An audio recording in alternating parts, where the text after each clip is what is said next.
Hello everyone! Today we will continue answering two questions that I consider the two most frequently asked or the two most irritating questions that model developers encounter during the meetings. First, let's summarize our previous conversation. Instead of asking what will happen if everybody wants to join the model, the true question we will need to ask is what will happen to the performance of the model if it manages 10,000, 100,000, 1 million, 200 to 500 million, then billions. The performance moves opposite to the scale of the trading capital. And the reason is, the larger the size of each order, the lower quality execution we will receive. And we saw an example demonstrating that if we will reduce the execution price at every order by only 1 point, the result will change from a profitable model to a losing one. Now let's delve into my favorite 5 whys. Why number 1? Why, when order sizes grow, the performance declines? When it comes to execution in financial markets, there are two possible ways to get the original price: as a market taker or as a maker.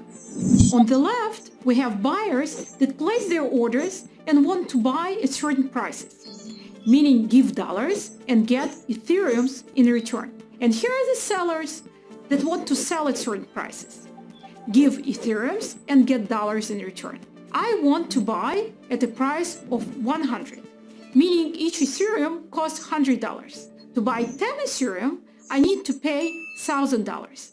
So I give the first seller $1,000. And the seller gives me 10 Ethereums, and then seller continues to wait for someone else to buy the remaining 65 Ethereums from him. But what will happen if I manage not $1,000 fund, but $10,000 fund? I will have enough money to buy 100 Ethereums at a price of 100 with $10,000. But there are only 75 Ethereums available at this level, and I will need to buy the remaining 25 from a seller at a price 101. Thus, our average execution price becomes 100.25 and not 100. And if I'm a system that wants to manage $100,000, I can potentially move the market even further. At Endotech, we are a market taker. We look at the market and see how much it can take without us affecting the price. And we repeat such small orders again and again till full order size is filled. Since our algorithm entries are done when the market is moving sideways prior to the move, and our exits are happening prior to the trend move completion, we can use the smart market taker technique. Why number 2? Why doesn't the entry order improve the execution of the exit order? Well, let's answer this by discussing GameStop. It was a clear case of a large order or large number of small orders moving market prices and resulting in further avalanche of movement because of all stop orders triggered during the climb. Why doesn't Endotech want to play this game? First, we are not interested in manipulating the market. We are strictly here to participate. To manipulate, you need to have either a strong political stand on what is right and what is wrong, or be really hungry for the money. Right now, we are neither.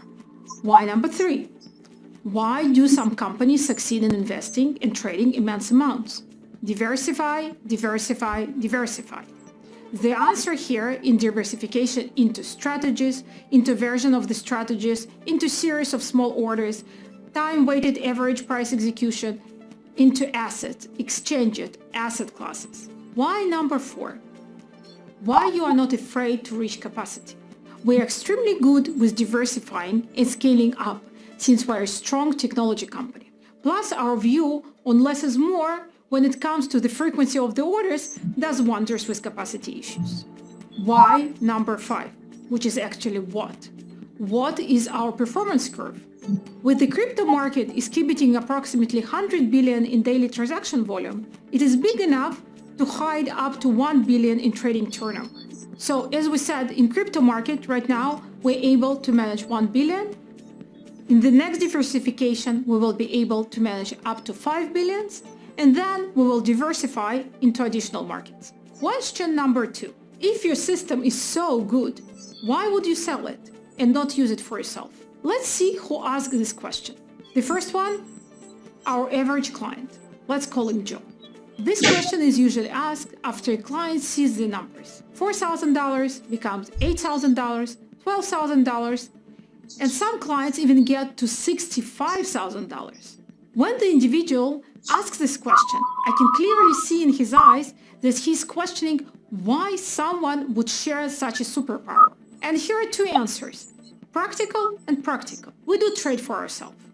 But let's look at one of our company's test accounts. It started last year with $125,000, and now it grew to $1 million by trading on our Ethereum strategy. Happy story, right? But if we look at our company growth, we already have $170 million under the management of our strategies. And given any reasonable performance of 100% plus in the same year, we will theoretically earn $34 million. There is a significant difference, right? $1 million versus $34 million. Say next year, our test account will reach $10 million, while we plan to cross $1 billion under management for our strategies. Again, we should be able to generate $200 million for the company. So we are talking about generating $10 million compared to $200 million. Accordingly, by sharing strategies with others, we win and we share the rewards, creating a meaningful relationship between both parties. But this question contains another meaning when it comes from large investors. The question goes as follows. What if we provide you with $1 billion? Why not trade it as a proprietary internal Nostro fund? Our answer is as following. The financial field is full of moral dilemmas. It's almost like a zero-sum game. The question becomes, what side do you serve? And no one seems to be on the side of the little guy when it comes to delivering high return opportunities. And while it's always hard to do the right thing, it's extremely gratifying. It's easier to make money for yourself. It's easier not to be accountable and not to have thousands of eyes monitoring you. It's easier not to hear frustration of clients that would do better and differently, or correspond with clients that have difficulties with long-term investing, whereby even 1 week of negative result is considered a disaster. We learn to see the big picture. In the end, we deliver 2x, 20x for our clients. And yes, there are risks. Yes, there are technological challenges. Yes, there is a learning curve. But most importantly, we feel extremely good that we do it not only for ourselves, but for hundreds of thousands of clients. I would like to thank our clients for being with us on this journey. Bye for now and see you next time.